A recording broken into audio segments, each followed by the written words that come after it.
नमस्कार दोस्तों, स्वागत है आप सभी का आपके अपने YouTube channel self study academy पर। बात करते हैं मुख्य सेविका भर्ती नियुक्ति पत्र वितरण समारोह को लेकर। तो सभी चयनित बहनों को हार्दिक शुभकामनाएं। आपका भविष्य उज्जवल हो, आप जीवन में हमेशा आगे बढ़ते रहें। और बहुत ही गर्व की बात है कि माननीय मुख्यमंत्री जी द्वारा नियुक्ति पत्र वितरण प्रोग्राम संपन्न हुआ है। आप देख सकते हैं कि कैसे कैसे बहनों को नियुक्ति पत्र मिला है। पूरी वीडियो आपको इस चैनल के माध्यम से दिखाई देगी, तो पूरी वीडियो यहाँ पर है, आप इसको देख सकते हैं, अन्य लोगों तक शेयर कर सकते हैं। और जो बहनें रह गई हैं, हिम्मत ना हारे, पढ़ती रहें, बढ़ती रहें, जरूर एक ना एक दिन किसी अच्छी पोस्ट पर सिलेक्शन होगा। बहनें निराश ना हो और कोर्ट केस को लेकर भी परेशान ना हो। जीत मिलने की पूरी उम्मीद है और जीत कर ही आएंगे। तो देखिए पूरी वीडियो। बहुत बहुत धन्यवाद। माननीय मुख्यमंत्री मंच पर हैं। मैं सबसे पहले अनुरोध करूंगा माननीय मंत्री महिला कल्याण एवं बाल विकास विभाग श्रीमती बेबी रानी मौर्य जी से, कृपया माननीय मुख्यमंत्री महोदय का सत्कार करें, उनका स्वागत करें।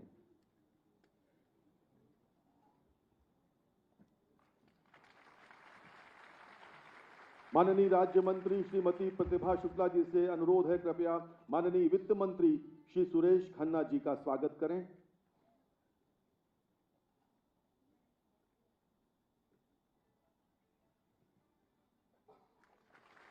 प्रमुख सचिव लीना जौहरी जी से अनुरोध है, कृपया माननीय मंत्री श्रीमती बेबी रानी मौर्य जी का स्वागत करें। प्रमुख सचिव श्रीमती लीना जौहरी जी।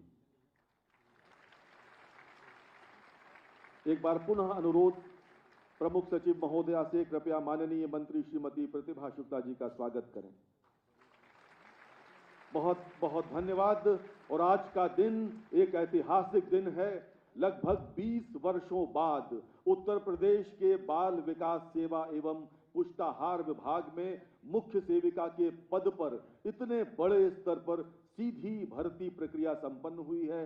और आज 2425 नव चयनित मुख्य सेविकाएं और महिला कल्याण के 13 फार्मासिस्टों का जीवन बदलने वाला है। उन्हें नियुक्ति पत्र प्राप्त होने वाले हैं। अनेक कानूनी अड़चनों और बाधाओं को पार करते हुए आपके जीवन में मुस्कान और खुशहाली लाने वाले माननीय मुख्यमंत्री महोदय के मार्गदर्शन में सब कार्य संपन्न हुए। हम उनके हृदय से आभारी हैं। लखनऊ में आयोजित इस प्रमुख कार्यक्रम के अतिरिक्त सभी जनपदों में आज नियुक्ति पत्र वितरित किए जा रहे हैं। अब मैं माननीय राज्य मंत्री महिला कल्याण एवं बाल विकास विभाग श्रीमती प्रतिभा शुक्ला जी को उनके स्वागत उद्बोधन हेतु आमंत्रित करता हूं। माननीय मंत्री महोदया।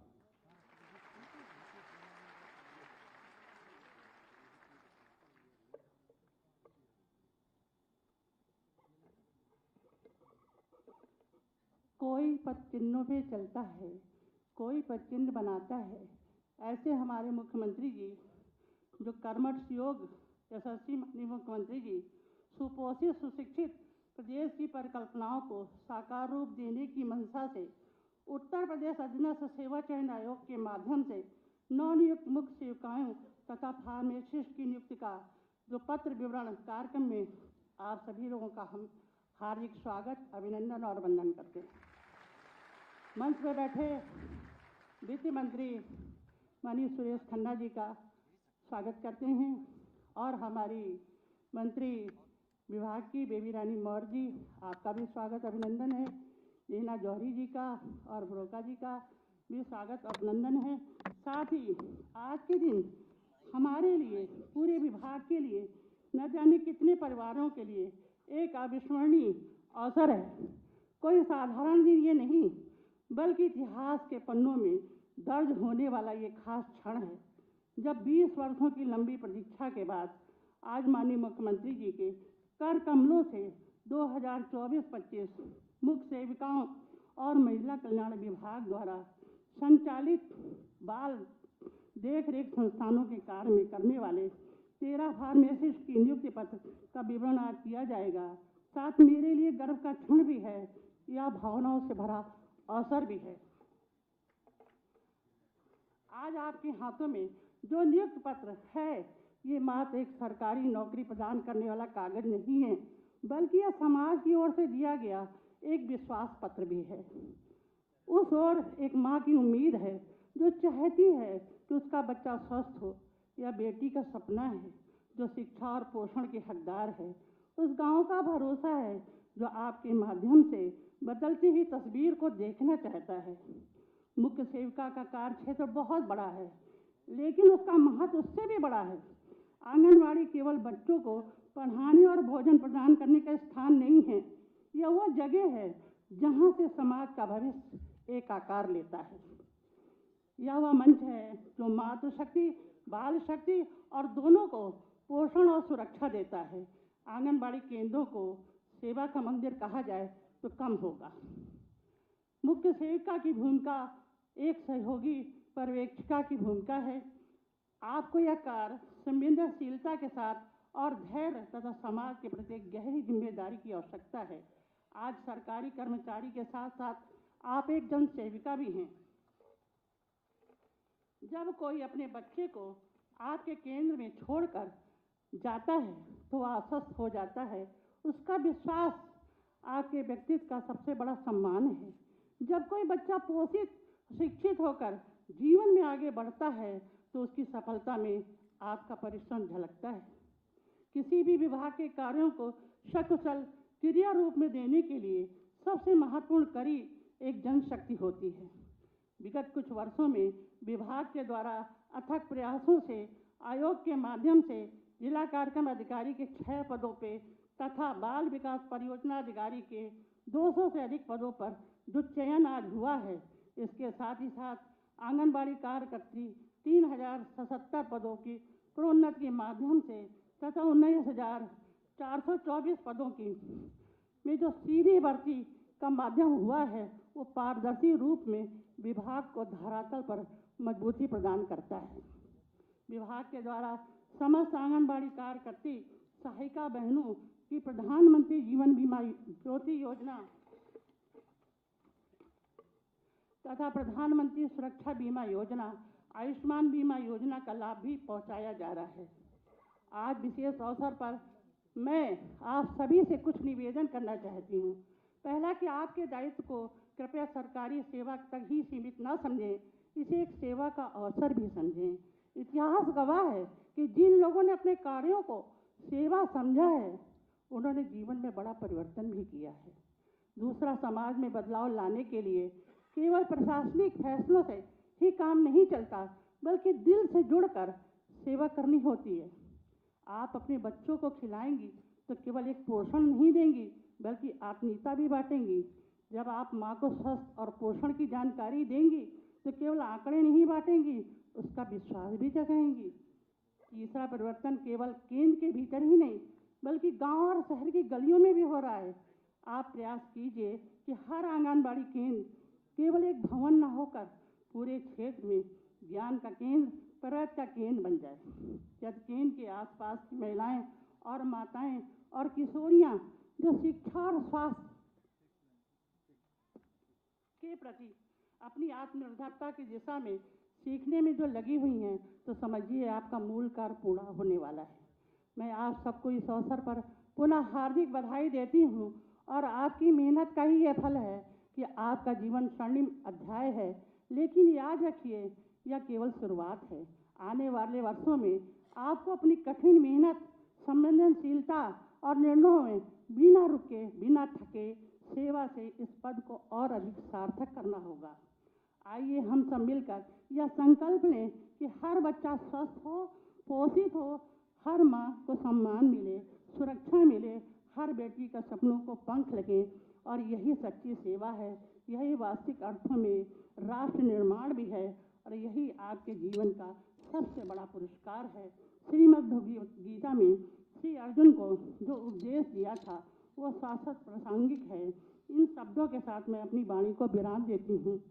कर्मण्ये मां माँ फलेतु कदाचन, माँ कर्म फलेतु माँ सत्वगम कर्माणि, कि हम कर्म करें लेकिन फल की इच्छा ना करें, और हम अपने कर्म को पूर्ण विश्वास के साथ करेंगे और प्राथमिकता देंगे तो विभाग हमारा नई ऊंचाइयों तक पहुँचेगा।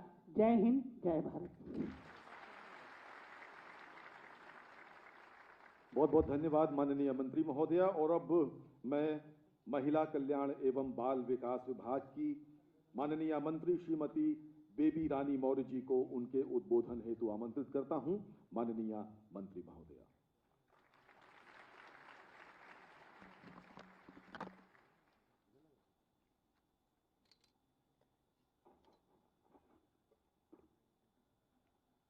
उत्तर प्रदेश के बहुत ही यशस्वी महिला कल्याण की सोच रखने वाले, महिलाओं को आगे बढ़ाने वाले ऐसे कर्मठ योगी हमारे मुख्यमंत्री आदरणीय योगी जी मेरे साथ मेरे कार्य करती हैं, ऐसी प्रतिभा शुक्ला जी, हम सबके बीच आज हमारे वित्त मंत्री जी खन्ना जी भी हैं, मैं उनको भी प्रणाम करती हूँ, और प्रमुख सचिव यहाँ उपस्थित प्रदेश के कई जिलों से आई मुख्य सेविकाएं जिन्हें आज नियुक्ति पत्र मिलेंगे, विभाग के सभी अधिकारीगण और प्रदेश से सभी जिलों से जुड़े हुए हमारे डीपीओ, मुख्य सेविकाएं जिन्हें वही नियुक्ति पत्र मिलेंगे, आप सबको मैं बधाई देती हूँ, शुभकामनाएं देती हूँ कि आज ऐसा शुभ अवसर आया है कि हम लगभग 2425 मुख्य सेविकाओं को और 13 फार्मासिस्ट को नियुक्ति पत्र प्रदान करने के लिए एकत्रित हुए हैं। यह दिन केवल आपके जीवन का नहीं बल्कि पूरे प्रदेश की प्रगति का दिन है। प्रदेश सरकार की प्राथमिकताओं में महिलाओं की सुरक्षा, सम्मान और स्वावलंबन तथा बच्चों का पोषण और स्वास्थ्य सर्वोच्च स्थान पर है। इसी दृष्टि से विभाग के द्वारा अनेक उल्लेखनीय कदम उठाए गए हैं, जिससे लाखों परिवारों को लाभ पहुंच रहा है। बाल विकास एवं पुष्टाहार विभाग का सबसे बड़ा दायित्व है गर्भवती और धात्री माताओं, किशोरियों और 0 से 6 वर्ष तक के बच्चों का पोषण तथा स्वास्थ्य सेवाएं पहुंचाना। हमारी आंगनवाड़ी केंद्र इस व्यवस्था का मूल आधार है। मुख्य सेविकाएं, आंगनवाड़ी कार्यकर्तियां और सहायिकाओं के मार्गदर्शन में हम सभी केंद्रों पर होने वाली गतिविधियों की निगरानी और सुधार का कार्य करते हैं। वे पोषण अभियान को धरातल पर सफलता दिलाने वाली आप सब जो बैठी हैं हमारी मुख्य शक्ति हैं। आज 2425 नई मुख्य सेविकाएं हमारे परिवार से जुड़ रही हैं, तो मैं मानती हूँ कि प्रदेश की आंगनबाड़ी प्रणाली में नई ऊर्जा और नई शक्ति का संचार होगा। आपकी उपस्थिति से न केवल विभागीय कार्यों की गुणवत्ता बढ़ेगी बल्कि समाज में भी विश्वास और भरोसा मजबूत होगा। मैं माननीय मुख्यमंत्री जी का आभार भी व्यक्त करती हूँ और अवगत कराना चाहती हूँ कि इस नव चयनित मुख्य सेविकाओं को हम पोर्टल के माध्यम से उनका विवरण व जनपद हेतु विकल्प अंकित कराते हुए सरकार व शासन की मंशा के अनुरूप पारदर्शी तरीके से जनपदों में तैनाती करेंगे। महिला कल्याण विभाग का कार्यक्षेत्र महिलाओं और किशोरियों के जीवन से सीधा जुड़ा हुआ है। फार्मासिस्ट और बाल देखरेख संस्थाओं से आवासित बच्चों के स्वास्थ्य की जांच, उनका टीकाकरण करने के साथ ही दवाओं की खुराक व सही प्रकार से कैसे उपयोग हो इसकी जानकारी वो देंगे।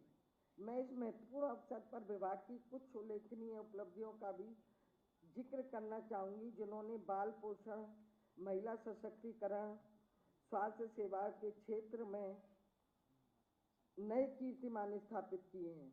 विभाग द्वारा अनुपूरक पुष्टाहार योजना के अंतर्गत 2 करोड़ से अधिक लाभार्थियों को प्रत्येक माह पोषण सामग्री प्रदान की जा रही है। प्रधानमंत्री मातृ वंदन योजना के अंतर्गत अब तक लगभग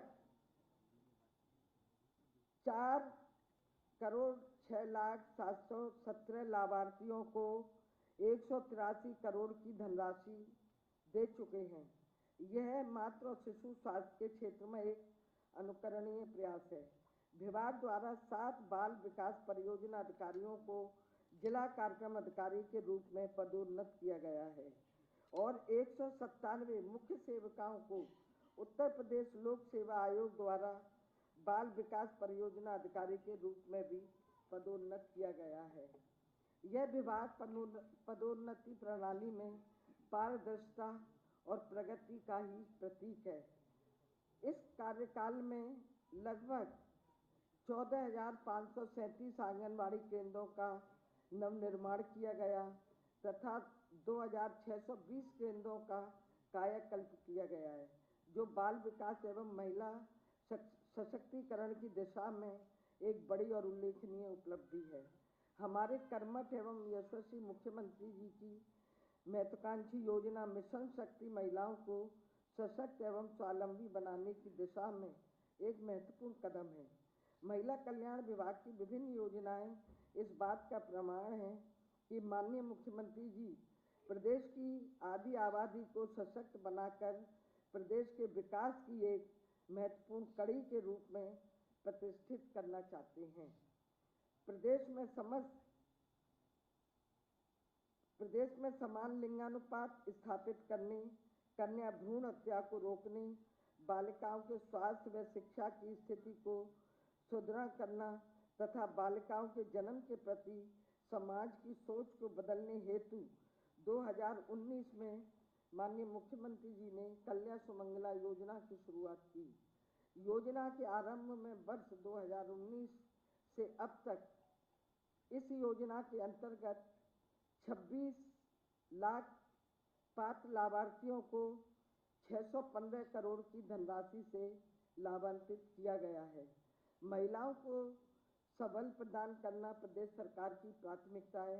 इसी उद्देश्य से पति की मृत्यु उपरांत निराश्रित महिला पेंशन योजना के अंतर्गत वर्तमान वित्तीय वर्ष 2025-26 की द्वितीय तिमाही में कुल लगभग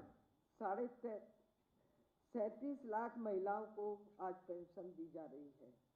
महिलाओं और बालिकाओं के विरुद्ध होने वाले जघन्य अपराधों से पीड़ित महिलाओं के प्रति प्रदेश सरकार अत्यंत संवेदनशील है। रानी लक्ष्मीबाई महिला एवं बाल सम्मान कोष योजना के अंतर्गत 9 जघन्य अपराध से पीड़ित महिलाओं व बालिकाओं को वर्तमान वित्तीय वर्ष में अभी तक कुल 12,534 पीड़िताओं को लगभग 4,44 करोड़ की क्षतिपूर्ति प्रदान की गई है।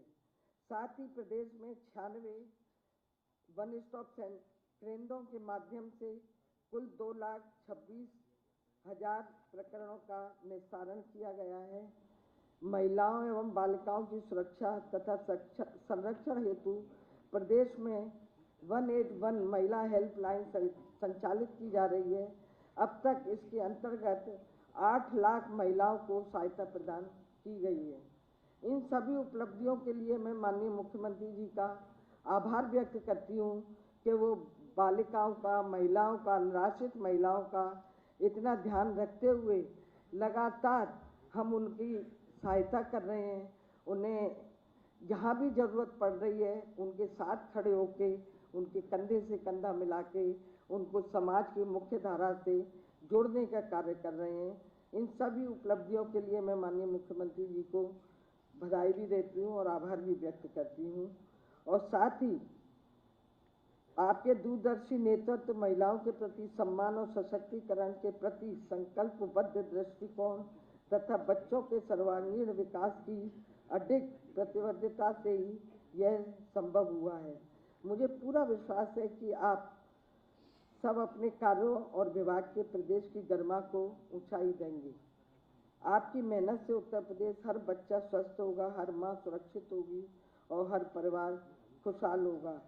मैं इन्हीं शुभकामनाओं के साथ जो यहाँ मुख्य सेविकाएँ आई हैं, मैं आप सबको भी बहुत बहुत बधाई देती हूँ और आशा करती हूँ कि आप मुख्यमंत्री जी की जो मंशा है उसके अनुरूप अपने जिलों में जाके उन आंगनबाड़ी केंद्रों को संभालेंगी, उन बच्चों का पोषण ठीक से करेंगी, उन निराश्रित बहनों की जो पेंशन अगर किसी वजह से नहीं मिल पा रही उसमें उनकी सहायता करेंगी।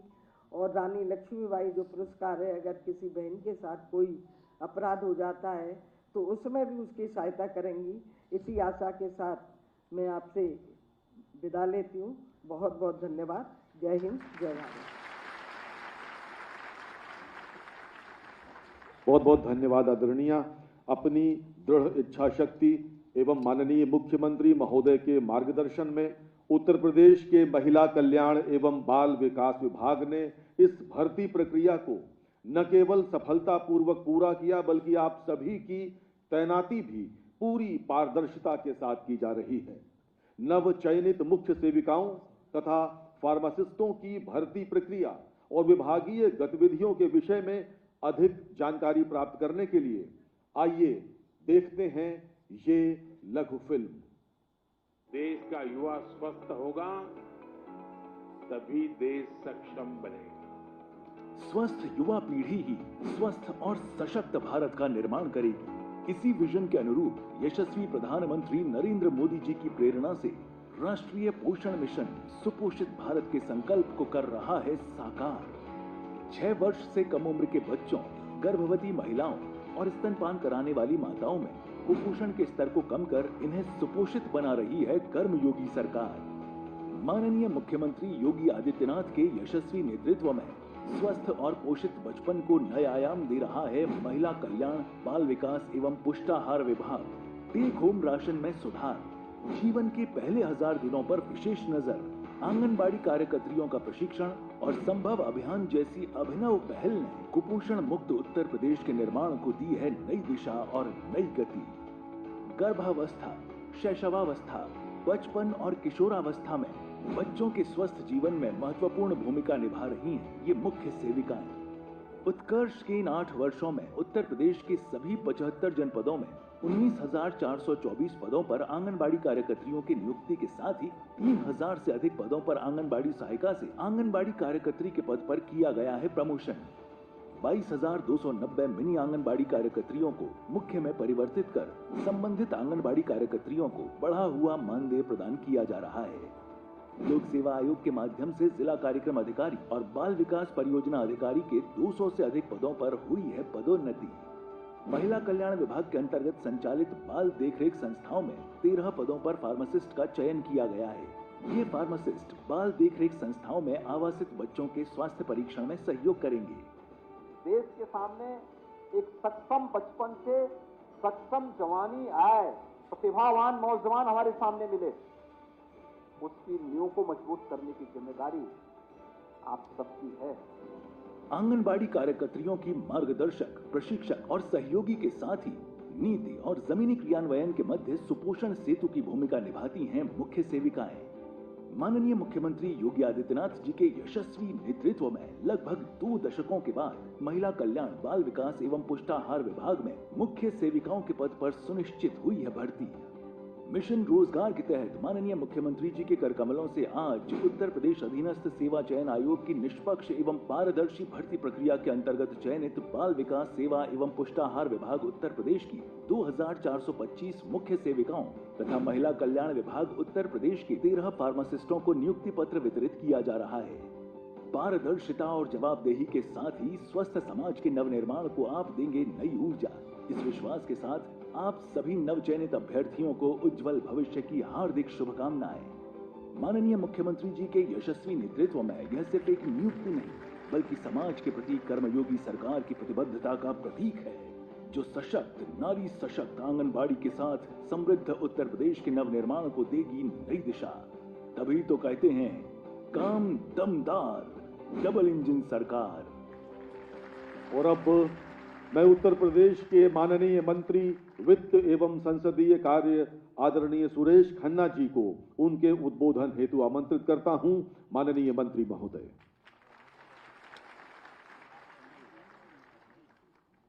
बहुत बहुत धन्यवाद उद्घोषक महोदय।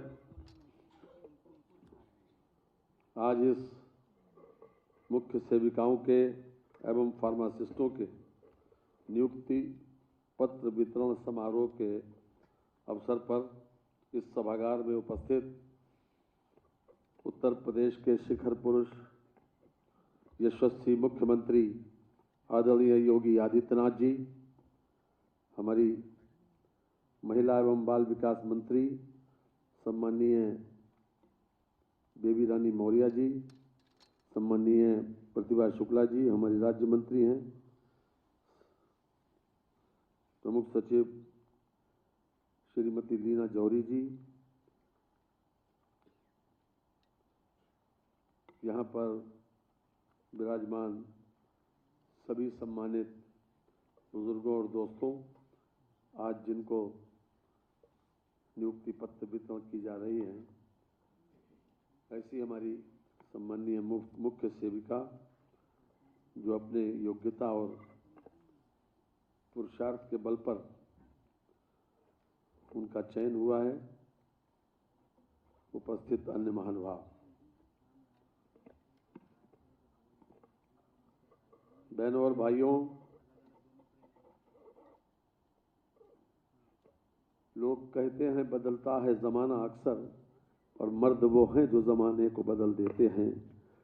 आज मुझे कहते हुए खुशी है कि मुख्यमंत्री जी ने 2017 में जिस दिन से सत्ता संभाली, उस दिन से लगातार खास तौर से हमारी कन्याओं को, बच्चों को, उनके अंदर आत्मविश्वास पैदा करने, उनकी बेहतर शिक्षा व्यवस्था को बेहतर करने और हर तरह से उन्हें स्वावलंबी बनाने का जो व्रत लिया था, वो एक एक करके वो पूरा कर रहे हैं।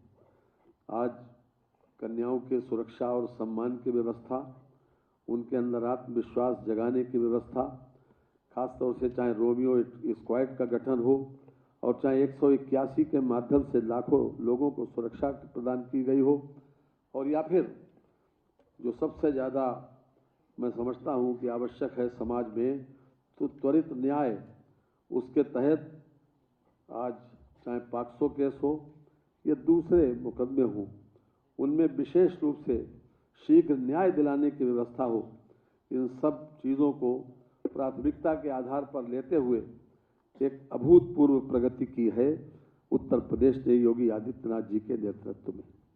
सरकार तो पहले भी थी, लेकिन क्या कभी संभव था कि 100 दिन के अंदर FIR से लेकर और सजा होने तक किसी भी कन्या को न्याय मिल सके? लेकिन ये संभव हुआ है आदरणीय मुख्यमंत्री योगी आदित्यनाथ जी के नेतृत्व वाली सरकार ने। और मैं कह सकता हूँ कि कन्या के पैदाइश से लेकर और उसके जीवन की जो महत्वपूर्ण घटना शादी तक हमारे मुख्यमंत्री जी ने हर तरीके की व्यवस्था की है। कन्या सुमंगला योजना का जिक्र हमारी पूर्व मंत्री श्रीमती बेबी रानी मौर्य जी ने किया, और वो बहुत सक्सेसफुल योजना है। 25,000 रुपये 6 चरणों में कन्याओं को इसलिए दिए जा रहे हैं ताकि वो हर तरह की शिक्षा प्राप्त कर सकें। जो लोग आर्थिक रूप से कमज़ोर हैं, उन लोगों को खास तौर से दी जा रही है। इस वर्ष खास तौर से 1,77,000 लोगों को वर्ष 25-26 में मात्र अप्रैल से 70 करोड़ रुपए की सहायता उन लोगों को दी गई है जो लोग कन्या सुमंगला योजना के अंतर्गत पात्र थे।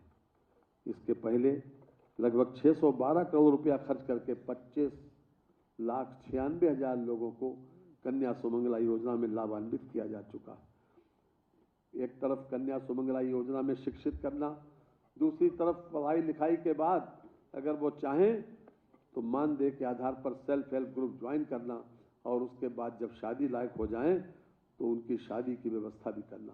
आज मुझे कहते हुए खुशी है कि जब से माननीय मुख्यमंत्री जी सत्ता में आए हैं, तब से 4,77,000 कन्याओं के विवाह हमारे जो सामूहिक विवाह योजना के अंतर्गत संपन्न हो चुके हैं।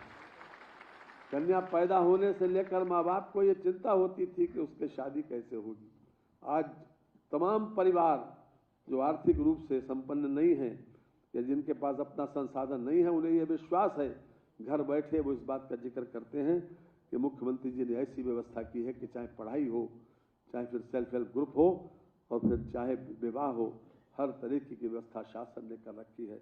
आज 2378 करोड़ रुपया इसके ऊपर अभी तक मुख्यमंत्री सामूहिक विवाह योजना में खर्च किया जा रहा है। पहले इसमें 35,000 रुपये थे और बाद में बढ़कर 51,000 और फिर आज 1 लाख रुपया दिया जा रहा है उन परिवारों को। बहनों और भाइयों, आज मैं विशेष रूप से इस बात को कहना चाहता हूं, जो हमारी जिन मुख्य सेविकाओं को आज यहाँ पर नियुक्ति पत्र मिलेगा, वो एक नई जीवन की शुरुआत करेंगे। आज महिलाओं को ये बताने की आवश्यकता है कि आप परोपजीवी नहीं, आपको हर तरीके से स्वावलंबी बनना है और जीवन में ये संस्कार देना है हमारी मुख्य सेविकाओं को, ये संस्कार देना है हमारी आंगनबाड़ियों को, खास तौर से क्योंकि बच्चे जो नकल करते हैं वो हमें देख कर नकल करते हैं। जो कुछ हम बताते हैं वो इस वक्त सीखने की उनकी उम्र ज़्यादा अच्छी रहती है और उनकी याददाश्त भी इस उम्र में बहुत बेहतर रहती है। इस उम्र में जो संस्कार दिए जाते हैं वो जीवन भर उनके काम आते हैं। आज इस प्रकार के संस्कार देना आप लोगों की पहली जिम्मेदारी है। पोषण तो आप करेंगे ही, वो सरकार पैसा दे रही है इसलिए, लेकिन उसके साथ साथ उनको ये संस्कार जरूर देना कि तुमको अपने पैरों पर खड़े होना है, स्वावलंबी बनना है, हर तरह से परोपजीवी नहीं बनना है और इस प्रकार को उनके अंदर आत्मविश्वास पैदा करने का काम हमारा ये तंत्र कर रहा है। पूरा विभाग इसी बात के लिए है कि हम उनके अंदर एक स्वावलंबी होने की भावना को पैदा करें, उसको विकसित करें और हर तरीके से, क्योंकि घरों में जो माहौल बनता है कि तुम्हें बेटा पराए घर जाना है, पराए घर जाना है, पराए घर जाना है, माँ बाप शुरू से ही उसके मन में ये भर देते हैं। इस बात को जरूर है, पराए तो घर जाना है लेकिन अपने पैरों पर खड़े होकर जाना है, स्वावलंबी बन के जाना है, परोपजीवी बन के नहीं जाना है। और इतना बड़ा संबल सरकार ने दिया है। मैं 2 लाइनों में मुख्यमंत्री को विशेष रूप से कहना चाहता हूं कि योगी जी की रूह में ताकत है जब ईमान की, क्यों न फिर यूपी बने पहचान हिंदुस्तान की, क्यों न फिर यूपी बने पहचान हिंदुस्तान की। बहनों और भाइयों, आज पूरा देश के सामने योगी मॉडल सराहा जा रहा है कि जो कुछ भी उत्तर प्रदेश में हो रहा है वो देश उसका और अनुकरण करने के लिए तैयार है। आज हर छोटी बड़ी बात उत्तर प्रदेश की सराही जा रही है, तो आपको ये समझ के काम करना है कि आप एक रोल मॉडल बनेंगी और आने वाली पीढ़ी को शिक्षित और संस्कारित करेंगी। बहुत बहुत धन्यवाद।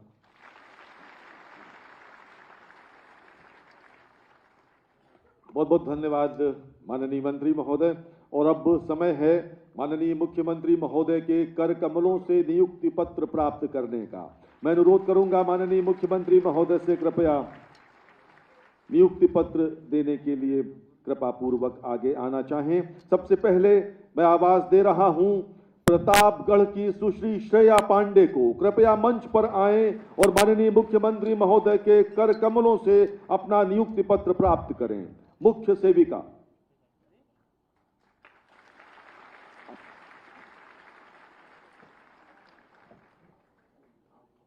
और अब आगरा की सुश्री उपासना दुबे, उत्तर प्रदेश के सभी जनपदों से।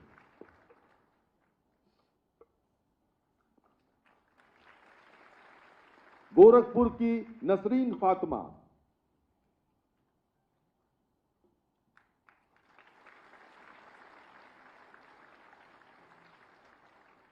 कानपुर देहात से मोनम तिवारी,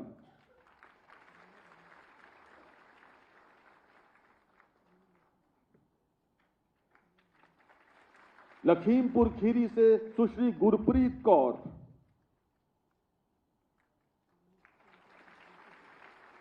सभी धर्म जातियों संप्रदायों सभी जनपदों के लोग आज यहां पर हैं। कानपुर नगर की सुश्री शिवानी प्रजापति, कानपुर नगर शिवानी प्रजापति,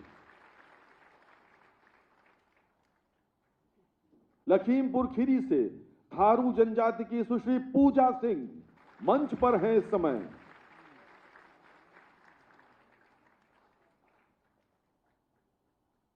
सुश्री गुलशन आगरा से,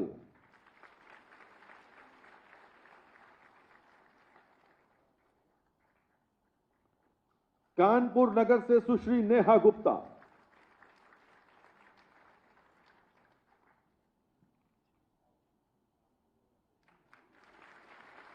गोरखपुर से कुमारी संजू मौर्य,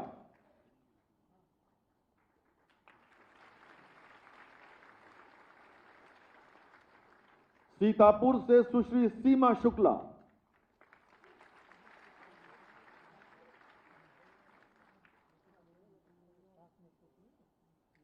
सीतापुर से ही सुश्री हेमलता राज,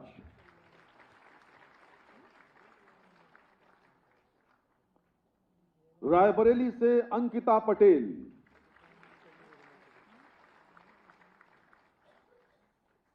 आगरा से नेहा टेंगुरिया,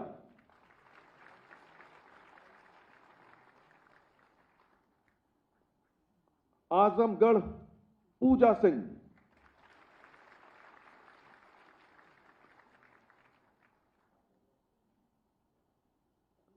और अब फार्मासिस्ट शामली के नितिन कुमार,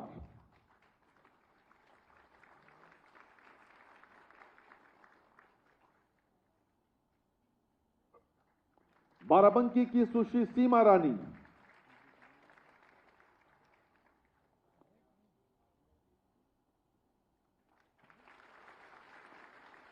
और मैनपुरी के विकास कुमार।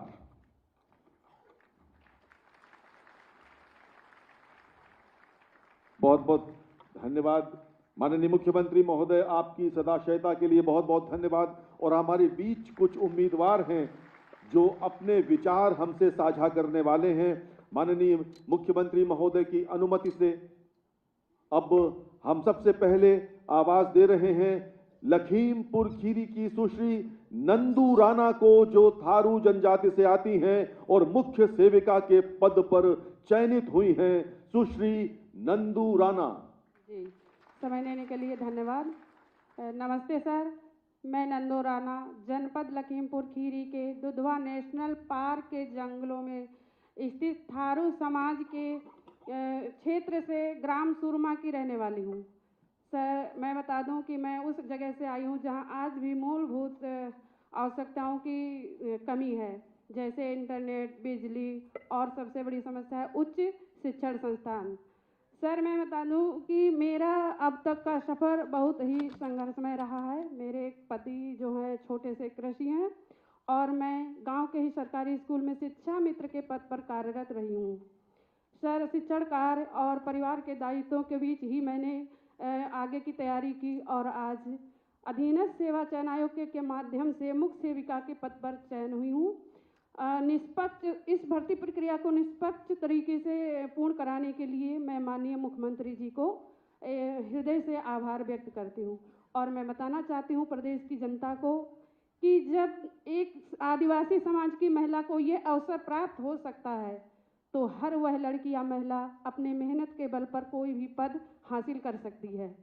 यह सब आपके स्वच्छ सरकार में ही संभव है और इसके लिए मैं पुनः एक बार माननीय मुख्यमंत्री जी को हृदय से साधुवाद करती हूँ। धन्यवाद। बहुत बहुत धन्यवाद नंदू राणा जी, बहुत धन्यवाद। और हमारे बीच सुश्री अवंतिका मिश्रा हैं लखनऊ से। ये लखनऊ विश्वविद्यालय की स्नातकोत्तर की टॉपर हैं, गोल्ड मेडलिस्ट हैं। अवंतिका मिश्रा। नमस्कार सर, मेरा नाम अवंतिका मिश्रा है। मैं लखनऊ की निवासी हूँ। मैं अपने और अपने परिवार की तरफ से आपको बहुत बहुत धन्यवाद करना चाहूँगी कि आज मुझे यह शुभ अवसर प्राप्त हुआ। सर, मैंने लखनऊ यूनिवर्सिटी से पोस्ट ग्रेजुएट किया है सोशल वर्क में और मैंने उसमें टॉप किया था और मुझे 5 गोल्ड मेडल प्रदान किए गए थे। उसके बाद सर मैंने अपनी तैयारी सिविल सर्विसेज में स्टार्ट की थी, मगर मेरे सामने फिर कुछ चुनौतियां आ गई और मेरे पिताजी का स्वास्थ्य कुछ बिगड़ गया, जिस वजह से घर की जिम्मेदारियां मुझ पे आ गई और मुझे वह तैयारी बीच में ही रोकनी पड़ी। फिर इस भर्ती ने मुझे एक सुनहरा अवसर प्रदान किया।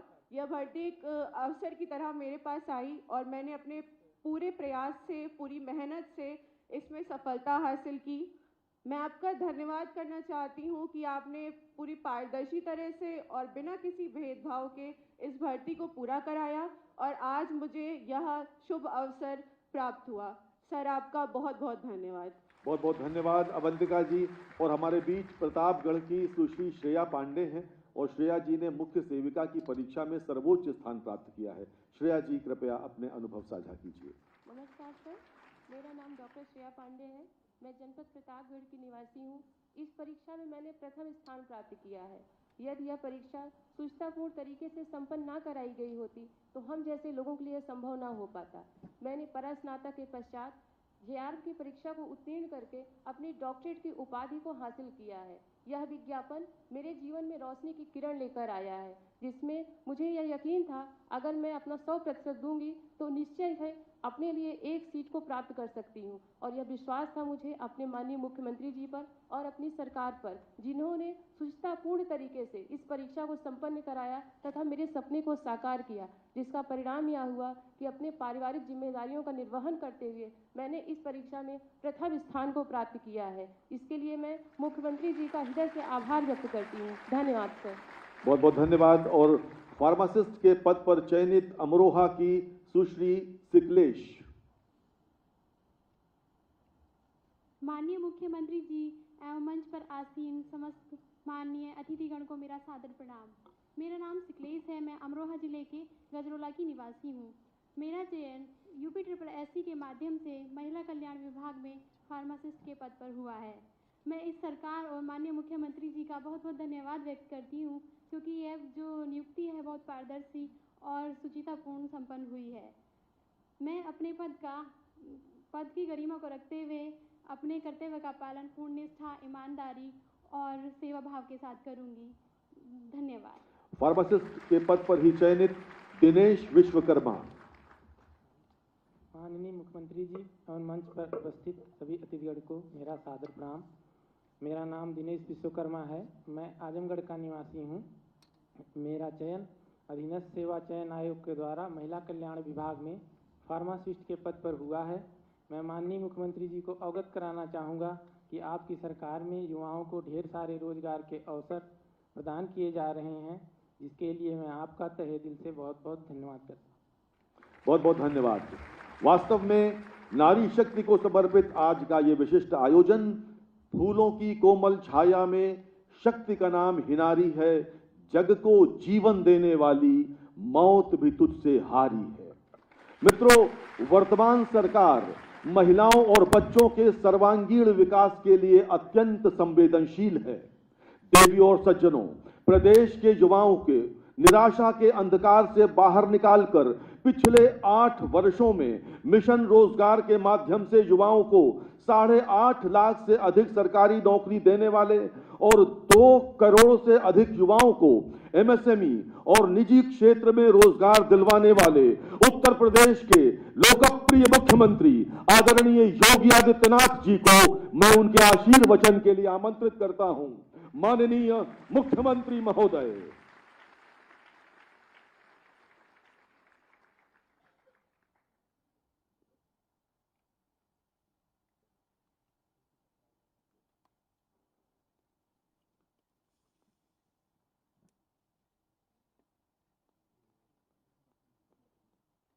महिला और बाल विकास विभाग के तत्वाधान में आयोजित प्रदेश के 9 चयनित मुख्य सेविकाओं और फार्मासिस्टों के चयन के उपरांत नियुक्ति पत्र वितरण के आज के इस समारोह में उपस्थित प्रदेश के वित्त और संसदीय कार्य विभाग के मंत्री श्री सुरेश कुमार खन्ना जी, महिला और बाल विकास विभाग की मंत्री श्रीमती बेबी रानी मौर्य जी, राज्य मंत्री श्रीमती प्रतिभा शुक्ला जी, प्रमुख सचिव महिला कल्याण और बाल विकास विभाग श्रीमती टीना जौहरी जी, आज के इस कार्यक्रम में उपस्थित सभी 9 चयनित मुख्य सेविकाएं, फार्मासिस्टगण और प्रदेश के सभी 75 जनपदों में जहां पर यह नियुक्ति पत्र वितरण के कार्यक्रम हो रहे हैं, उन सभी स्थलों पर उपस्थित प्रदेश सरकार के हमारे सभी मंत्रीगण, सभी जनप्रतिनिधिगण और नियुक्ति पत्र प्राप्त करने वाले सभी अभ्यर्थीगण और उपस्थित बहन और भाइयों, 2438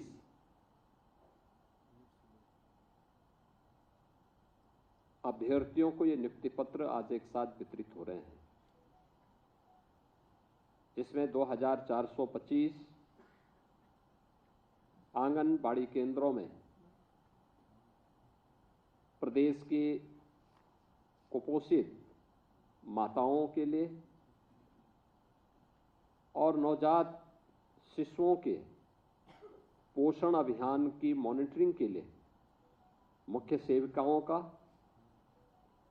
और 13 फार्मासिस्ट की चयन की प्रक्रिया संपन्न होने के उपरांत आज ये नियुक्ति पत्र वितरण का कार्यक्रम हो रहा है।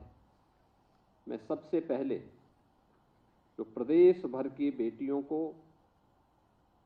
यह अवसर प्राप्त हो रहा है, उन सबको, उनके परिवार के सभी सदस्यों को इस चयन की प्रक्रिया में सफलतापूर्वक नियुक्ति पत्र वितरण होने के इस अवसर पर प्रदेश सरकार की ओर से हृदय से बधाई देता हूं और अधीनस्थ सेवा चयन आयोग को इस पूरी प्रक्रिया को निष्पक्ष, पारदर्शी और शासन की मंशा के अनुरूप करने के लिए हृदय से धन्यवाद भी करता हूं।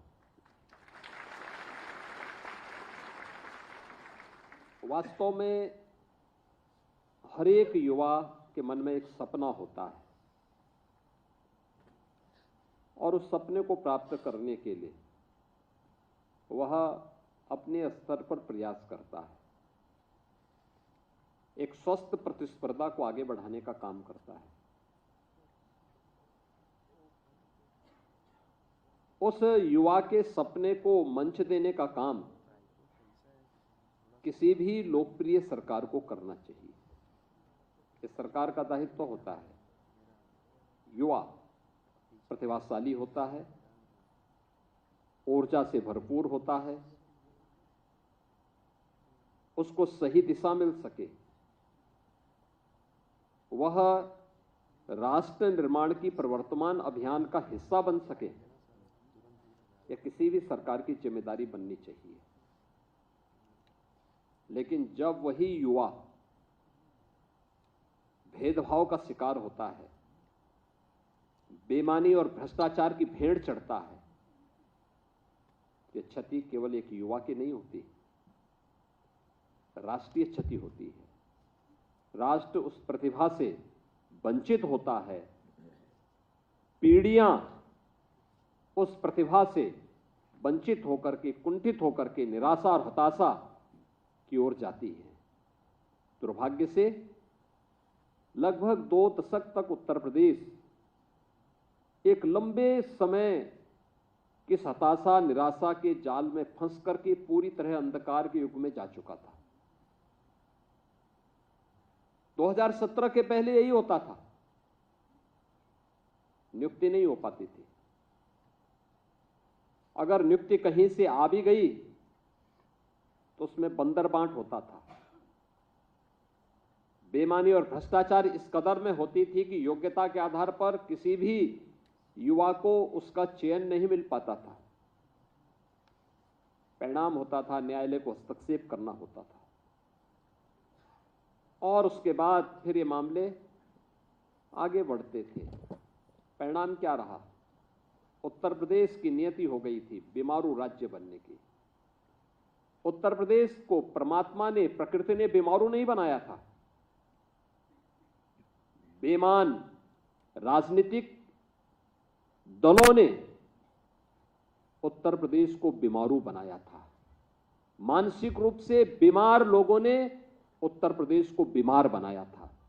यह उत्तर प्रदेश अपनी प्रकृति से और प्राकृतिक संसाधनों से दुनिया का सबसे समृद्ध प्रदेशों में से गिना जाता है, लेकिन यहां की बीमार मानसिकता की राजनीतिक दलों ने, सत्ताधारी दलों ने उत्तर प्रदेश को बीमारू राज्य की श्रेणी में ला करके खड़ा कर दिया था। युवाओं के सामने पहचान का संकट खड़ा हुआ तो उत्तर प्रदेश के सामने पहचान का संकट खड़ा हुआ। आज मैं देख रहा था ये नियुक्ति पत्र वितरण के दौरान इसमें आजमगढ़ के भी युवाओं को सेवा का अवसर प्राप्त हुआ है, अमरोहा को भी प्राप्त हुआ है, शामली को भी प्राप्त हुआ है, लखनऊ, कानपुर, आगरा, गोरखपुर, वाराणसी, प्रयागराज, ये जनपद ऐसे हैं जहां पर एक प्रतिस्पर्धा है, लोगों के लिए साधन है। लेकिन लखीमपुर खीरी और नेपाल बॉर्डर के दुधवा नेशनल पार्क के जंगलों के बीच थारू जनजाति से जुड़ी हुई कोई बेटी चयन हो जाती है तो मान के चलिए चयन की प्रक्रिया पारदर्शी हुई है।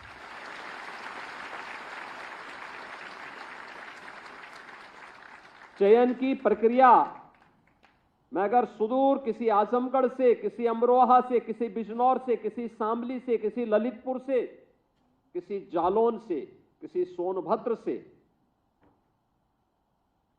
अगर किसी बेटी का चयन होता है तो हम मान करके चलते हैं कि चयन की प्रक्रिया निष्पक्ष हुई है, पारदर्शी हुई है, क्योंकि प्रतिभा वहां पर भी है।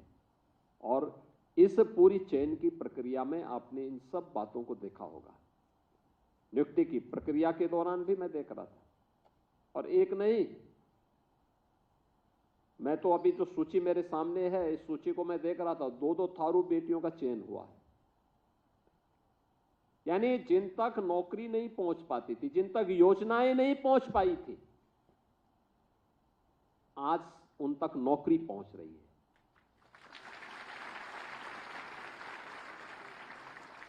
ये उत्तर प्रदेश बीमार नहीं था, उत्तर प्रदेश को बीमार किया गया था। यह देश 1947 के बाद भी 1960 के दशक तक उत्तर प्रदेश देश का सबसे अग्रणी प्रदेशों में से गिना जाता था। देश के अंदर उत्तर प्रदेश का योगदान 14% से अधिक माना जाता था। लेकिन 1960 के बाद से लगातार गिरावट जो आई, लगातार गिरावट जो आई, 1990 के बाद लगातार इसमें और तीव्रता के साथ ये गिरावट आती गई, और 2017 आते आते उत्तर प्रदेश का देश के विकास में योगदान 8% से भी कम हो गया था। हर शासन की योजना में उत्तर प्रदेश पीछे होता था। क्या खाद्यान्न उत्पादन में, क्या प्रदेश के अंदर इंफ्रास्ट्रक्चर में, क्या इन्वेस्टमेंट में, किसी भी फील्ड में उत्तर प्रदेश एकदम पिछड़ता गया। यहां के नौजवान कहीं उत्तर प्रदेश से बाहर जाते थे, यहां तो नौकरी नहीं मिलती थी, कोई रोजगार नहीं होता था। लेकिन यहां का नौजवान जब उत्तर प्रदेश से बाहर जाता था तो बाहर जाकर के भी उसके सामने पहचान का संकट खड़ा होता था। आज मैं देख रहा था आजमगढ़ का नौजवान भी जब यहाँ पे चयन हुए हैं, आजमगढ़ की बेटियां भी जब चयनित हुई हैं, मैं देख रहा था एक समय होता था आजमगढ़ का नाम लोग सुनकर के डरते थे, उसके नाम से पहले ही उनको बाहर कर देते थे। होटल और धर्मशाला में रूम नहीं देते थे लोग। ये स्थिति किन लोगों ने बनाई? इन लोगों ने बनाई जिन लोगों ने प्रदेश को दंगों की आग में झोंक करके प्रदेश के सामने पहचान का एक संकट खड़ा किया था, जिन्होंने उत्तर प्रदेश को अपने परिवार के लूट का एक अड्डा बना दिया था, जिन लोगों के कारण पहचान के भीषण संकट के दौर से उत्तर प्रदेश को गुजरना पड़ा था, वे उस बीमारी के कारण थे, और उस बीमारी को समझने की आवश्यकता है। और ये आपका सौभाग्य है। याद रखना, कार्य कोई बड़ा नहीं होता, कोई छोटा नहीं होता। जहां अवसर मिले वहां अपनी प्रतिभा का भरपूर उपयोग करिए, और याद रखना आगे के बढ़ने की संभावना अपने आप आपके जीवन में आती हुई दिखाई देगी। जब भी आप ईमानदारी के साथ, पूरी प्रतिबद्धता के साथ अपनी जिम्मेदारियों का निर्वहन करेंगे, तो न केवल आपके लिए आगे बढ़ने के अवसर होंगे, बल्कि प्रकृति और परमात्मा की कृपा भी आप पर उसी प्रकार से बनेगी जिस प्रकार से आपने इस पूरी व्यवस्था के साथ देखा होगा। आज आप इस बात को कह सकते हैं कि चयन की प्रक्रिया में आपके साथ न भेदभाव हुआ है, तो आपको भी किसी के साथ कोई भेदभाव नहीं करना। 25 करोड़ जनता के लिए आपको सेवा का अवसर प्राप्त हो रहा है। और याद करना, ये मिशन रोजगार के साथ हम लोग नियुक्ति पत्र वितरण के कार्यक्रम को इसीलिए जुड़ते हैं क्योंकि प्रधानमंत्री जी इस बात को कहते हैं कि यह इस बात का संकेत होना चाहिए कि किसी के साथ अन्याय नहीं हुआ है, न होना है। तो अगले व्यक्ति की भी गारंटी होनी चाहिए कि वह भी इस बात की गारंटी के साथ जुड़े कि कोई भेदभाव हम भी नहीं होने देंगे, न करेंगे। अगर यह जिम्मेदारी होगी तो हम न केवल अपनी सेवा के प्रति बल्कि अपने राष्ट्रीय कर्तव्यों का भी ईमानदारी पूर्वक निर्वहन कर रहे हैं। कोई अनुमान करता था उत्तर प्रदेश में बेटियों का चयन इतनी बड़ी मात्रा में एक साथ होगा, एक साथ वे चयनित होकर के शासन के व्यवस्था का हिस्सा बनेंगे। और आज ये केवल महिला और बाल विकास विभाग में नहीं, अब तो यह जीवन के प्रत्येक क्षेत्र में हो रहा है। उत्तर प्रदेश पुलिस में अभी 2 महीने पहले हम लोगों ने 60,244 पुलिस भर्ती की प्रक्रिया को संपन्न किया। इस 60,244 में 12,045 केवल बेटियां भर्ती हुई हैं। 12,045, एक ही भर्ती में 12,045 बेटियां भर्ती हुई। याद करिए, 1947 से 2017 तक उत्तर प्रदेश पुलिस बल में केवल 10,000 महिला पुलिस कार्मिक थी। और यहां पर हम लोग जो भर्ती कर रहे हैं, उस भर्ती में पिछले 8 वर्ष में हम लोगों ने 40,000 से अधिक बेटियों को केवल उत्तर प्रदेश पुलिस बल में भर्ती किया। 40,000 से अधिक। यानी ऐसा नहीं कि प्रतिभा की कमी उनमें पहले भी रही हो, लेकिन अवसर नहीं मिलता था। 1,56,000 शिक्षकों की भर्ती अकेले बेसिक शिक्षा परिषद में हुई और 1,56,000 शिक्षकों की भर्ती में ज्यादातर बेटियां भर्ती हुई हैं, जो अपना योगदान आज प्रदेश के अंदर दे रही हैं, बेसिक शिक्षा के उन्नयन के लिए कर रही हैं। सरकार ने भी इन 8 वर्षों में प्रयास किया है। आंगनवाड़ी केंद्रों के लिए, बेसिक शिक्षा परिषद के लिए। अभी आपने देखा होगा, विपक्ष के पास कोई मुद्दा होता नहीं, हर एक उसको मुद्दा बनाने का प्रयास करते हैं। एक नकारात्मक दृष्टिकोण है। जिन लोगों की नकारात्मक दृष्टिकोण ने प्रदेश को बीमारू बनाया था, आज उनके द्वारा उठाए जाने वाले वे नकारात्मक मुद्दे फिर से प्रदेश को उसी झंझावत में, उसी जाल में उलझाने का प्रयास करते हैं। जब हम लोगों ने कहा कि प्रदेश के अंदर जर्जर विद्यालयों को शिफ्ट करना चाहिए, क्योंकि आपने देखा होगा एक राज्य में एक जर्जर विद्यालय भवन गिर गया, अनेक बच्चे उस जर्जर भवन के नीचे दब करके मर गए, दर्जनों बच्चे घायल हो गए। इस जनहानि, जो बच्चे चले गए, जो गंभीर रूप से घायल हो गए, क्या उनको कोई भरपाई कर पाएगा? लेकिन बीमार मानसिकता किस रूप में कटघरे में खड़ा करने का प्रयास करती है। दूसरा, छात्र शिक्षक का अनुपात ठीक हो, इस दृष्टि से सरकार का एक प्रयास था, राष्ट्रीय शिक्षा नीति का हिस्सा था। तमाम राज्यों ने इस अभियान को आगे बढ़ाया। उत्तर प्रदेश से भी अपेक्षा होती है, उत्तर प्रदेश भी इस प्रक्रिया को आगे बढ़ाए। अच्छी शिक्षा, बेहतर शिक्षा हर बच्चे का अधिकार है, उसको मिलना चाहिए।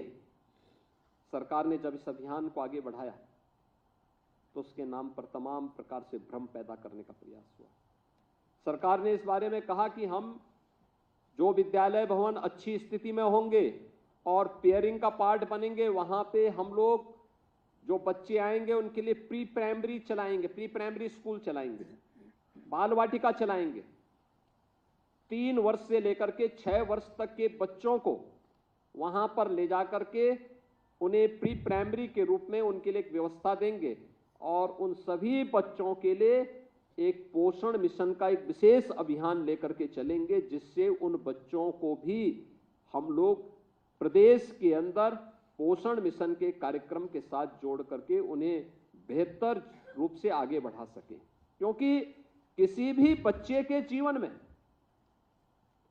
जितनी भी संभावना होती है, उसका अधिकतर मानसिक विकास, जो भी विकास होना होता है, 1 से 3 वर्ष की उम्र ऐसी होती है जिसमें उसके जीवन का 80 से लेकर 90% विकास होता है, मानसिक विकास होता है। और 3 से लेकर के 6 वर्ष की उम्र ऐसी होती है जहां पर मानसिक विकास के लिए हम थोड़ा सा प्रयास करेंगे तो 5% से 7% तक का मानसिक विकास वहां पर हम लोगों को देखने को मिलता है। शेष बाकी क्रमिक रूप से उससे आगे बढ़ने का एक अवसर प्राप्त होता है। और यह अवसर है जब हम उन बच्चों को उनके मानसिक विकास की प्रक्रिया के साथ जोड़ करके एक बेहतर माहौल बाल वाटिका के माध्यम से दे सकें, प्री प्राइमरी के रूप में जिसे हम आगे बढ़ाना चाहते हैं। उसके लिए भी लोगों ने भ्रम पैदा करने का प्रयास किया। आज मुझे प्रसन्नता है कि महिला और बाल विकास विभाग और बेसिक शिक्षा परिषद ने तमाम विरोध के बावजूद 5000 ऐसी बाल वाटिकाओं को सफलतापूर्वक संचालन की प्रक्रिया के साथ जोड़ करके आगे बढ़ा दिया है। उत्तर प्रदेश के अंदर अभी विभाग की मंत्री श्रीमती बेबी रानी मौर्य जी और श्रीमती प्रतिभा शुक्ला जी अपनी बात को बता रही थी कि कैसे उन्होंने ऑपरेशन कायाकल्प के अंतर्गत आंगनबाड़ी केंद्रों का पुनरुद्धार का कार्य सफलतापूर्वक संपन्न किया, नए आंगनबाड़ी केंद्र बनाए। और हम लोगों ने विभाग से कहा है कि भाई एक बार में जितने भी आंगनबाड़ी ऐसे केंद्र हैं जिनके पास अपना स्वयं का भवन नहीं है, एक बार में प्रस्ताव बनाइए, शासन धनराशि देगा, उनके पास अपना भवन होना चाहिए और एक बेहतरीन माहौल वहां पर बच्चों को प्राप्त होना चाहिए। यह सरकार की प्रतिबद्धता है, क्योंकि अगर हमारा बचपन स्वस्थ होगा तो उसकी जवानी भी और उसका बुढ़ापा भी अपने आप ही स्वस्थ हो जाएगा, देश का भविष्य सुधर जाएगा, संवर जाएगा और इसको सजाने संवारने का काम आपके हाथों में आ रहा है, आपके हाथों में आ रहा है।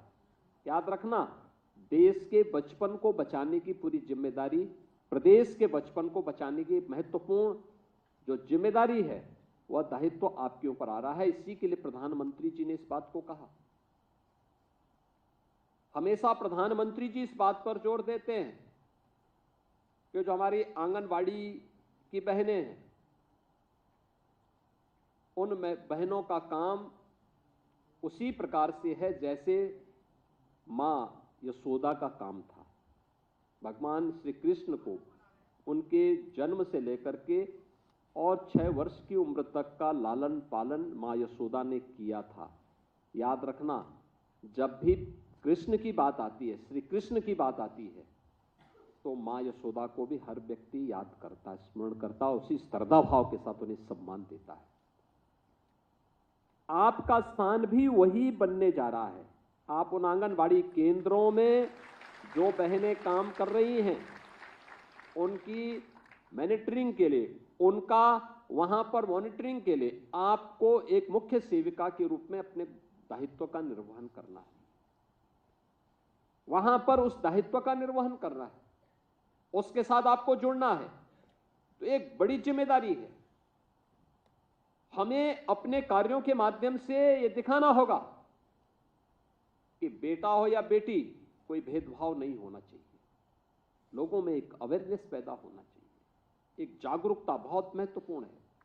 और इसी के लिए प्रदेश में हम लोगों ने मुख्यमंत्री कन्या सुमंगला योजना चलाई। मुझे प्रसन्नता है कि अभी 26 लाख बेटियों को हम इस योजना के साथ जोड़े हुए हैं। ये 26 लाख से अधिक बेटियां जन्म से लेकर के स्नातक तक की पढ़ाई के लिए सरकार के उस 25,000 के पैकेज के साथ जुड़ चुकी है। हम लगातार इस अभियान को आगे बढ़ाना चाहते हैं और भी संख्या में ये चीजें आगे बढ़े। बेटी शादी योग्य होगी जिन परिवारों में साधन नहीं है, उसकी जिम्मेदारी सरकार लेगी। मुख्यमंत्री सामूहिक विवाह योजना में ऐसी बेटियों की शादी के लिए, हर बेटी की शादी के लिए 1 लाख रुपए की व्यवस्था सरकार कर रही है, सरकार दे रही है। और मुझे प्रसन्नता है कि 4 लाख बेटियों की शादी इस योजना के माध्यम से अब तक प्रदेश सरकार संपन्न कर चुकी है। ये चीजें तब होती हैं जब सरकार की मंशा बिना भेदभाव के इन कार्यक्रमों को आगे बढ़ाने की होती है। मातृवंदना योजना में 183 करोड़ रुपए से अधिक की धनराशि अब तक वितरित की जा चुकी है। ये लगातार आगे बढ़ाई जा रही है और मुझे ये देख करके अच्छा लगा जब लोग कहते हैं कि आखिर परिणाम क्या है। तो परिणाम इस बात पर निर्भर करता है कि अगर हम लोग जो नेशनल फैमिली हेल्थ सर्वे है 15-16 में हुआ था, उसकी तुलना में अगर 17 के बाद के आंकड़ों को देखेंगे तो इसमें व्यापक सुधार देखने को मिला। यानी ये दिखाता है कि एक सही दिशा में हम लोग चल रहे हैं। खासतौर पर अगर हम देखेंगे तो पहले 4 वर्ष में ही 17 के बाद पहले 4 वर्ष में जो हमारे सामने परिणाम आए, महिलाओं में एनीमिया के स्तर में 5.1% का सुधार हुआ, स्टंटिंग में 6.6% की, अल्प वजन में जो प्रीमेच्योर बच्चे हो जाते हैं 7.4% की, सूखापन में 0.6% के का सुधार हुआ और शिशु मृत्यु दर घट करके 38 हो गई और मातृ मृत्यु दर 197 हो गई। यानी ये चीजें दिखाती हैं कि प्रधानमंत्री जी की जो मंशा है उसके अनुरूप इसे हम तेजी के साथ आगे बढ़ा रहे हैं। और अभी कुछ ही महीनों में जब आंगनबाड़ी केंद्रों में स्मार्टफोन मिलेंगे, उनकी ट्रेनिंग होगी, डाटा अपलोड होने, ये डाटा इससे भी बेहतर हुए होंगे, लेकिन नियमित रूप से रियल टाइम मॉनिटरिंग न होने का परिणाम है या वह डाटा हमें समय पे न मिलने के नाते, अपलोड समय पे न होने का परिणाम होता है कि बहुत बार सही आंकड़े न पहुंचने के कारण भी हमारे आंकड़े कम देखने को मिलते हैं। लेकिन अभी बहुत शीघ्र जब ये मिलेंगे तो मैं कहता हूं इसमें काफी बड़े पैमाने पर इसमें परिवर्तन आएगा और उस परिवर्तन का वाहक आपको बनना पड़ेगा। हर आंगनबाड़ी केंद्र के अंदर व्यवस्था को देखना, समय पे पोषाहार मिल जाए, कुपोषित मां हो या बच्चा हो, उसके लिए उपलब्ध पोषाहार समय पे उन्हें मिले, सभी प्रकार की शासन की योजनाओं का लाभ उन्हें प्राप्त हो सके। हमारा प्रयास होना चाहिए कि हम वहां पे एक टीम लीडर के रूप में मार्गदर्शन करें, सोसाइटी को जागरूक करें, आगे बढ़ने के लिए प्रेरित करें, अपना स्वयं का आंगनबाड़ी केंद्र बन सके, इसके लिए प्रस्ताव देना, इन कार्यक्रमों को आगे बढ़ाना। और अगर इन कार्यक्रमों को हम आगे बढ़ा देंगे, सरकार ने इस दिशा में काफी चीजें आगे बढ़ाई हैं और इन चीजों को आगे बढ़ाने के लिए हम लोग जब तेजी के साथ कार्य कर रहे हैं, आज परिणाम है। आज यहाँ पे मुख्य सेविकाओं के 2425 नियुक्ति पत्र वितरित हो रहे हैं, लेकिन आपकी नियुक्ति के पहले जनपद स्तर पर 19,424 आंगनबाड़ी कार्यकर्तियों की भी नियुक्ति की प्रक्रिया सकुशल संपन्न हो चुकी है। इसी वर्ष संपन्न हुई है ये सब। याद करिए, इतना बड़ा कभी नहीं, इतने बड़े पैमाने पे नियुक्ति कभी नहीं हुई। 19,424 अभी यहीं पे संपन्न हुई हैं। इसके साथ ही 3000 से अधिक आंगनबाड़ी सहायकों की भी, जो आंगनबाड़ी सहायिकाएं थी, उनका भी आंगनबाड़ी कार्यकर्त्री के रूप में उनको प्रमोशन दिया गया, यानी उनके मानदेय में उसके साथ ही बढ़ोतरी भी हुई है। और 22,290 जो मिनी आंगनबाड़ी थे, उनको मुख्य आंगनबाड़ी केंद्र के रूप में परिवर्तित किया है। और परिवर्तित करने का परिणाम क्या है कि जो वहां पे सहायिकाएं काम कर रही थी, उनको भी अब मुख्य आंगनबाड़ी केंद्र में आंगनबाड़ी कार्यकर्त्री की तर्ज पर मानदेय उपलब्ध हो सकेगा। ये सभी कार्यक्रम सरकार के द्वारा लगातार आगे बढ़ाने के कार्य हो रहे हैं। आपके ऊपर एक बहुत महत्वपूर्ण जिम्मेदारी है। इस महत्वपूर्ण जिम्मेदारी का हिस्सा आप सभी को बनना पड़ेगा। प्रदेश के अंदर आज के दिन पर हम देखेंगे कि हमारे पास जो स्वीकृत आंगनबाड़ी कार्यकर्त्री का जो भी पद हैं 1,90,000 हैं और आंगनबाड़ी सहायक के पद भी 1,90,000 हैं। इन सभी को हमें तेजी के साथ आगे बढ़ाने की कार्रवाई को करना होगा। और इसके साथ प्रदेश के अंदर हम लोगों को अन्य तमाम जो कार्यक्रम प्रदेश सरकार के द्वारा समयबद्ध तरीके से आगे बढ़ रहे हैं, अगर ये सभी कार्यक्रम आगे बढ़ेंगे, मेरा मानना है कि हम प्रदेश के बचपन को बेहतर बनाने में सफल हो सकते हैं। बचपन हमारा अगर अच्छा रहा तो ये मानकर के चलिए कि बचपन स्वस्थ है तो आगे का जीवन अपने आप ही समृद्धि के पथ पर अग्रसर होगा। ये रास्ता यहीं से शुरू होता है। प्रधानमंत्री जी ने 2047 का लक्ष्य देशवासियों को दिया है। 2047 में कैसा भारत चाहिए? एक ऐसा भारत जो विकसित हो, आत्मनिर्भर हो,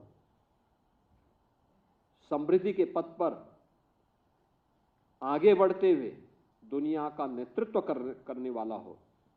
ऐसे भारत के निर्माण का रास्ता कहीं से जाता है तो वह आंगनबाड़ी केंद्रों से जाता है, गांव से जाता है, गलियों से होकर के जाता है। वहां के अपने नवजात शिशुओं की, कुपोषित माताओं के जीवन स्तर को उठाने की दिशा में एक बेहतरीन प्रयास करने की दिशा में हम सबको कार्य करना होगा। सरकार इस दिशा में पूरी प्रतिबद्धता के साथ कार्य करेगी। आप सभी लोग इस दिशा में अपना बेहतर प्रयास करने में सफल होंगे और शासन की मंशा के अनुरूप परिणाम देकर के एक स्वस्थ उत्तर प्रदेश और सशक्त और समृद्ध उत्तर प्रदेश बनाने में और 2047 के लक्ष्यों को प्राप्त करने में अपनी भूमिका का निर्वहन करेंगे। इस विश्वास के साथ मैं एक बार फिर से आज 2438 जो नियुक्ति पत्र यहाँ पर वितरित हुए हैं, उन मुख्य सेविकाओं को और फार्मासिस्टों को चयन की इस प्रक्रिया के लिए हृदय से नियुक्ति पत्र प्राप्त होने पर बधाई देता हूं, अपनी शुभकामनाएं देता हूं और विश्वास करता हूं कि जिस मंशा के साथ सरकार ने इस पूरी प्रक्रिया को आगे बढ़ाया है उसके अनुरूप आप परिणाम देंगे। आप सबके प्रति मेरी मंगलमय शुभकामनाएं हैं। धन्यवाद। जय हिंद। बहुत बहुत धन्यवाद माननीय मुख्यमंत्री महोदय आपके शुभाशीष के लिए। और अब मैं धन्यवाद ज्ञापन के लिए प्रमुख सचिव श्रीमती लीना जौहरी जी को आमंत्रित करता हूं।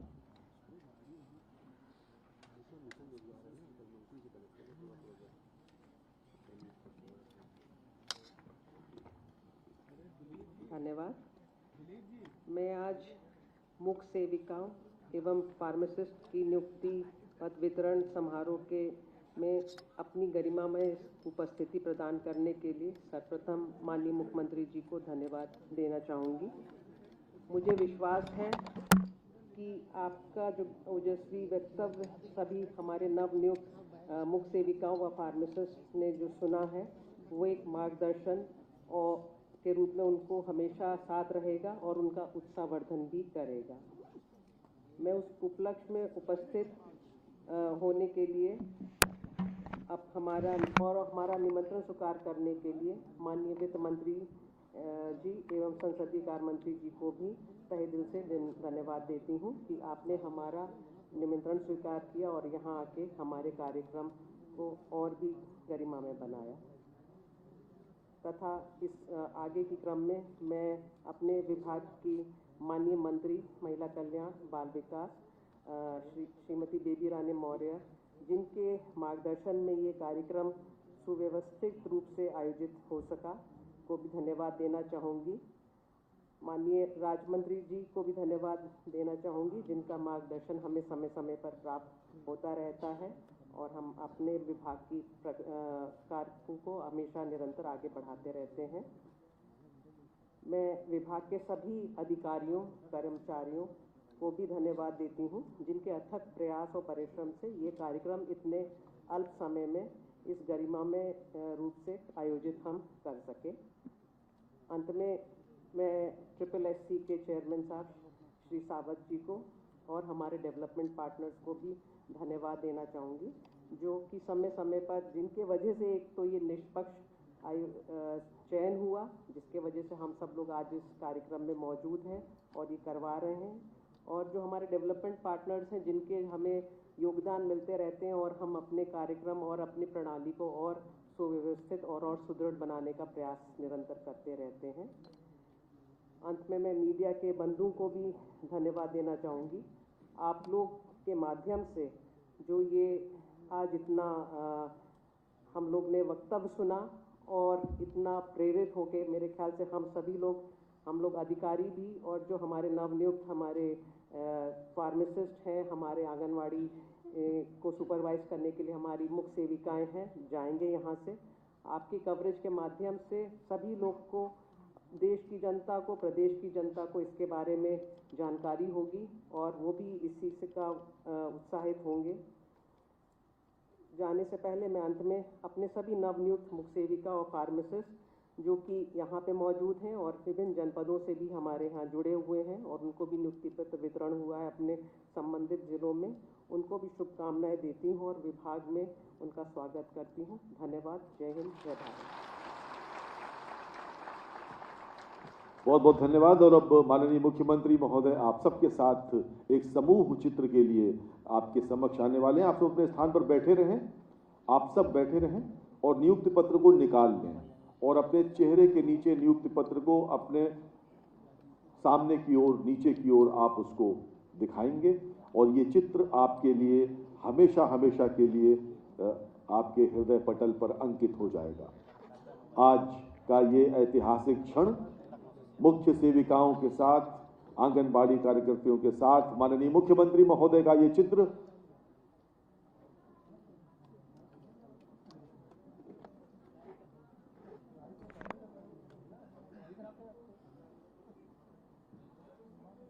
आप सब कृपया अपने चेहरे पर मुस्कुराहट जरूर कायम रखें, क्योंकि आज का दिन आपका जीवन बदलने वाला दिन है।